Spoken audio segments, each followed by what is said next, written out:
Driver ଭାଇ ମାନଙ୍କ ପାଇଁ ଗୋଟେ ଭିଡିଓ ମାନେ ଆମେରିକାର ଭିଡିଓଟି ଏ ଭାଇ ଜଣକ ଗୋଟେ ସ୍କୁଲ ବସ୍ ଚଲାନ୍ତି ଏବଂ ସ୍କୁଲ ବସରେ ଯିବା ସମୟରେ ଗୋଟେ କୁଆଡୁ ଗୋଟେ ପଥରଟେ ଆସିକି ପୁରା ଆସିକି ଗ୍ଲାସରେ ବାଜିଲା ଏବଂ ଗ୍ଲାସ ଭାଙ୍ଗିକି ଭାଇଙ୍କ ହାତରେ ବାଜିଲା ଯେ ହାତଟି ବି ଭାଙ୍ଗିଗଲା। ତ ଭାଇ ବହୁତ ଅନବାଲାନ୍ସ ହେଇଗଲେ ତାପରେ ସଡନ କଣ କଲେ ଏମର୍ଜେନ୍ସି ବ୍ରେକ୍ ଯୋଉ ହ୍ୟାଣ୍ଡ ବ୍ରେକ୍ ପକେଇଦେଲେ ଗାଡି ହଠାତ୍ ରହିଗଲା ଯାହା ଫଳରେ କି ମାନେ ସେ ଜାଣିଛନ୍ତି ଯେ ବଡ ଆକ୍ସିଡେଣ୍ଟ ଠାରୁ ବଞ୍ଚିବା ପାଇଁ ଏସବୁ ଏମର୍ଜେନ୍ସି ବ୍ରେକ୍ ଲଗେଇଲେ।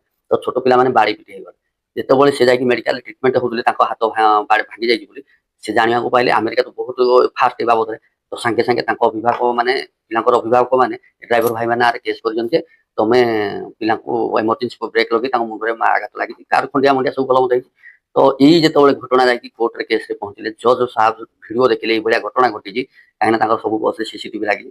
ତ ଜଜ୍ ସାହେବ ଡ୍ରାଇଭରକୁ ତ ନିର୍ଦ୍ଦୋଷରେ ଖଲାସ କଲେ ଯେ ଏତେ ବଡ ବିପଦକୁ ସେ ଛୋଟିଆ କରିଦେଲା ତା ବାଦେ ତମେ କେସ୍ କରୁଛ। ତେଣୁ ତାଙ୍କ ଅଭିଭାବକ ନାଁରେ ଜଜ୍ ସାହେବ ଉଲ୍ଟି କେସ୍ କଲେ ଏବଂ ମାନହାନି ବି ପଇସା ଫାଇନ ମାରିଲେ। ତ ଚିନ୍ତା କରନ୍ତୁ ନ୍ୟାୟଟା ଯଦି ପରଫେକ୍ଟ ହେବ ସମସ୍ତଙ୍କୁ ଖୁସି ଲାଗିବ କିନ୍ତୁ ଆମ ଦେଶରେ ଡ୍ରାଇଭର ଯଦି ଭୁଲ କରିଦେଇଛି ନା ରିଅଲରେ ତୁମେ ଭୁଲ କରୁ ଚାହିଁ ନ କରୁ ଭୁଲ କରିଛୁ ଡ୍ରାଇଭର ମାନେ ଭୁଲ ଏଇ ଚିନ୍ତାଧାରାଟା ସମ୍ପୂର୍ଣ୍ଣ ଉଠେଇ ଦିଅନ୍ତୁ ଆଜ୍ଞା। ଡ୍ରାଇଭର ଜାଣି ଶୁଣି କେବେ ଭୁଲ କରନ୍ତି।